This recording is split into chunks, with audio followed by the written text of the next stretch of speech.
The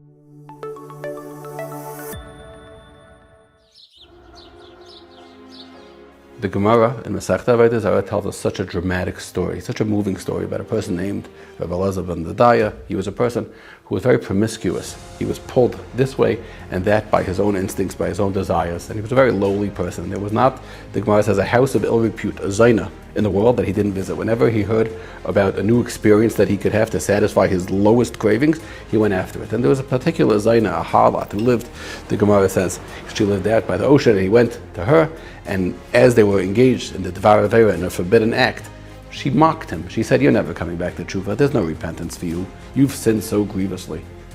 And her words struck him like a thunderbolt. And he looked up and he said, "What am I going to do? I need help. I need to come back. I need to do tshuva." Heaven and earth, he asked the stars and constellations, mountains. He asked everything and everybody to help him do tshuva. They all said, "We have our own things to worry about. We can't help you with your tshuva." And he said these words, "Ein hadavar tali elabi." It's up to me. No one's helping me do tshuva. If I want to make that climb back to the Rebbeinu Shalom, if I want to climb back to purity, it's up to me. That's what the Gemara says. When Rebbe heard the story, the Gemara concludes, Bacha Rebbe, he cried and he said these words, Yesh kaina elamai b'shara achas. There is one who acquires his entire world b'shara achas in 1 hour. That means people toil, they work for decades, for years.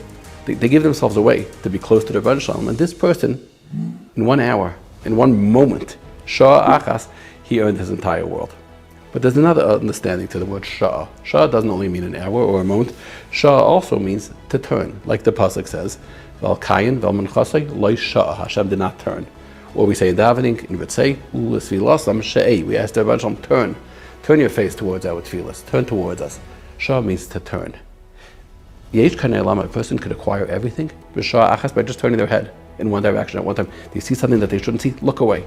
You see something that you do want to see, stare at it, be fixed at it. The power of vision is great, and the power of being able to turn your head is so great. What's an example of positive turning your head, of positive vision?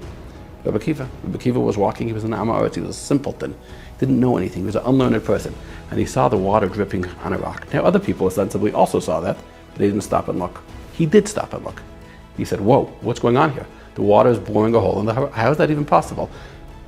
Must be that with persistence and stamina and dedication, even water can forge a hole in a rock. So Torah could do that to me as well. And he changed his life. Unlike Vaomer, we celebrate Rabbi Akiva, the legacy of Rabbi Akiva, the vision of Rabbi Akiva. Rabbi Akiva who lost all his Talmidim and was still able to rebuild that way of seeing things. If vision could have such a negative effect, it could certainly have such a positive effect. Rabbi Akiva was able to look and see something holy. Yesh kanei lamai b'sha'ah achas. With one turn, Rabbi Akiva turned. Akiva is Rosh Tevis. The word Akiva is Rosh Tevis. Yesh kaina elamai b'sha'ah achas. Because that's what he taught us on Lag Vaomer, which is a yontif so connected to him. The way we could remember that is by turning away a little bit from that which we shouldn't see and turning towards that which we should see.